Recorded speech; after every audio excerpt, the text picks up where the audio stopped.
काशीराम साहब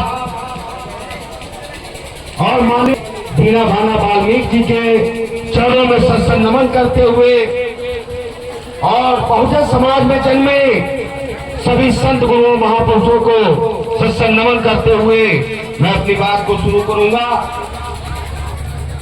आज हम लोग 26 जनवरी 2025 को यहाँ ग्राम राभा में एकत्रित हुए हैं। हमारे तमाम वक्ताओं ने आप लोगों को भली भांति बताया कि आज हमारे देश का संविधान लागू किया गया था। आज के दिन हमारे लोगों को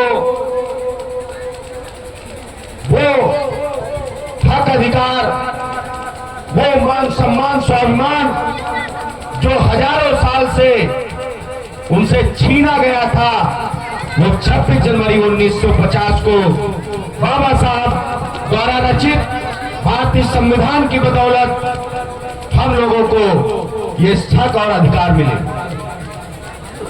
इसलिए हम लोगों को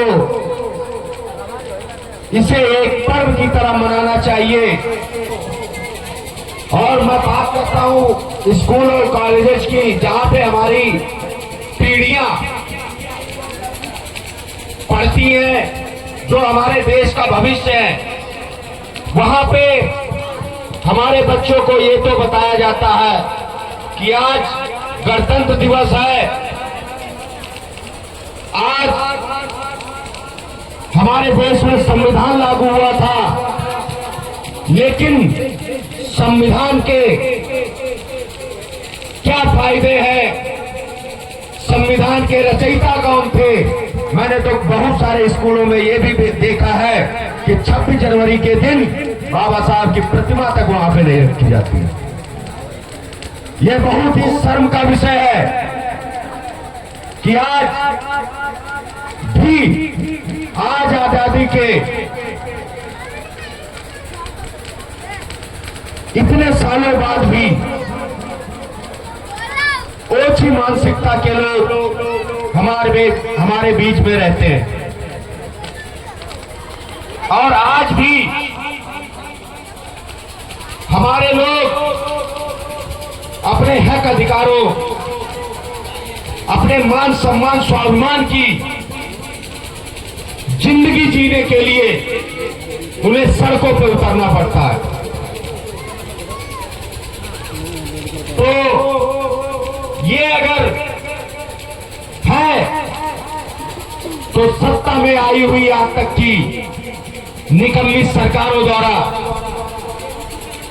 हमारे बहुजन समाज पर ध्यान नहीं दिया गया। इसलिए आज भी जो गरीब था वो और गरीब होता चला गया और जो अमीर था वो और अमीर होता चला गया। आज देखते हैं कि देश में, प्रदेश में, जिले में, जगह जगह पे कहीं अगर कोई भाई कुर्सी पे बैठ जाता है तो उसे पेड़ से बांध के मारा जाता है। ये दूर की घटना नहीं है, आपके पियानी थाना क्षेत्र की ही घटना है, कुल्लाहा गांव की। कहीं पे मैं देखता हूं कि अगर कोई भाई अपने वोट की रक्षा करता है और धांधली नहीं होने देता है, धांधली करने वालों के खिलाफ विरोध करता है, तो उसको मौत के घाट उतार दिया जाता है। ये घटना भी आपके हरदोई जिले की है, थाना क्षेत्र बिलग्राम के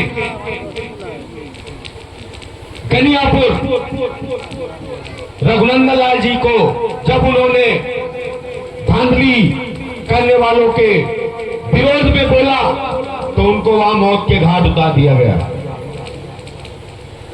मैं देखता हूं कि किसी बहन को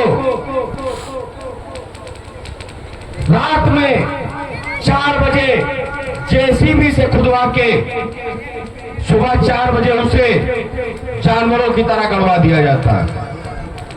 ये सारी घटनाएं आपके जिले की हैं।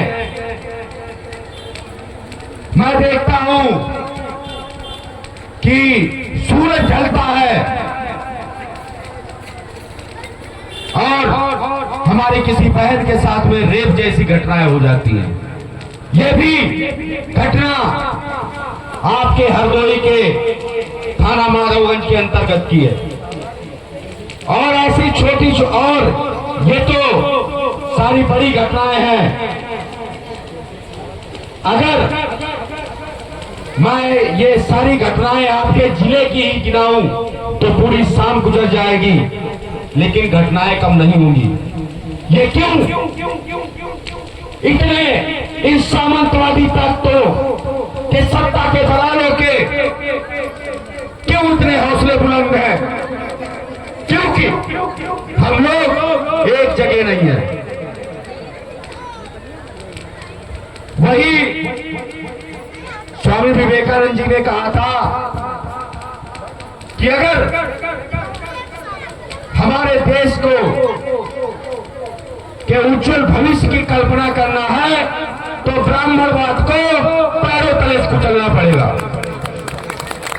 लेकिन ये ब्राह्मणवाद है क्या? इस पे कभी विचार किया है? ये कोई जाति नहीं है, ये कोई धर्म नहीं है। आप अगर समझे कि ब्राह्मण ही ब्राह्मणवादी है, ये गलत होगा कहना।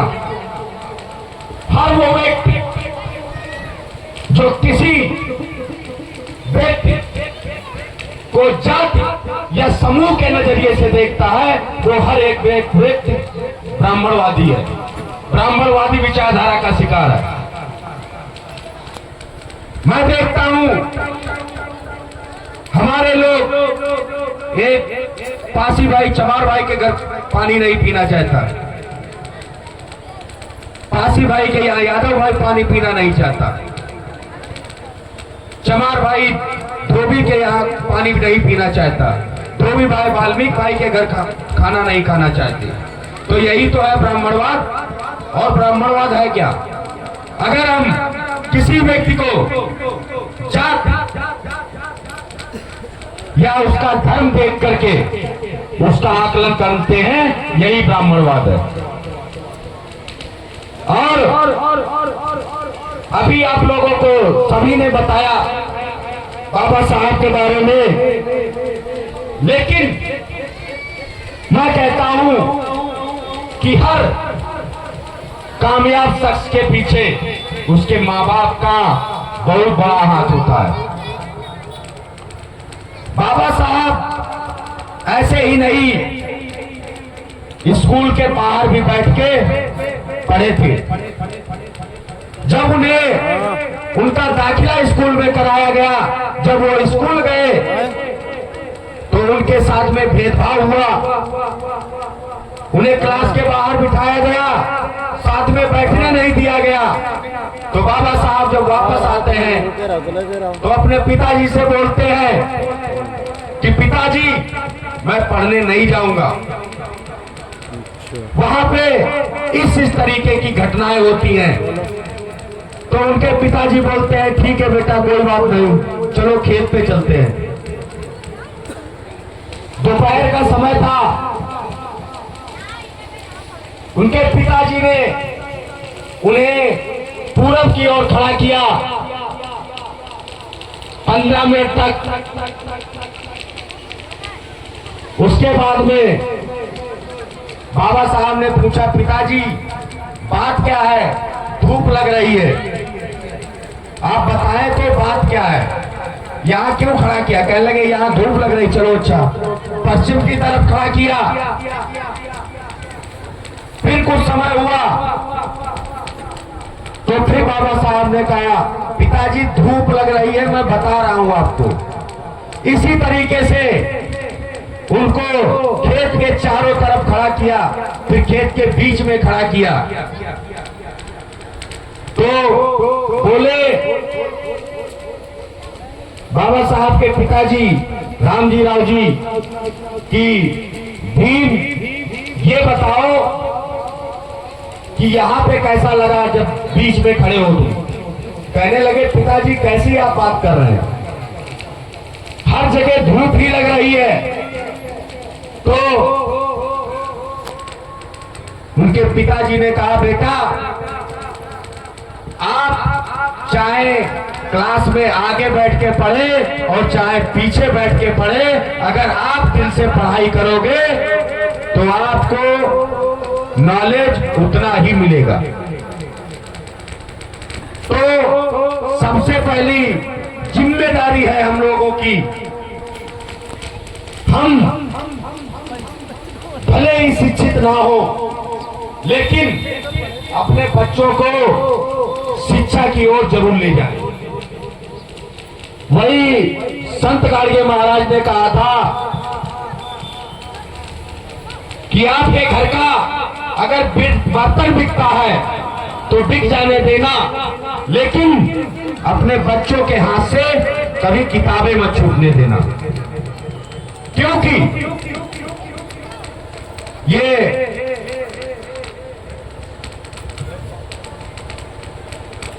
ऐसी शिक्षा ही एक वो चाबी है जो हर ताले को खोल सकती है। चाहे आपका भेदभाव का ताला हो, चाहे आपकी गरीबी के ताला हो, चाहे आपकी बेबसी का ताला हो। और मैं देखता हूं कि हमारे बीच में लोग आते हैं, जिस समय वोट की बात होती है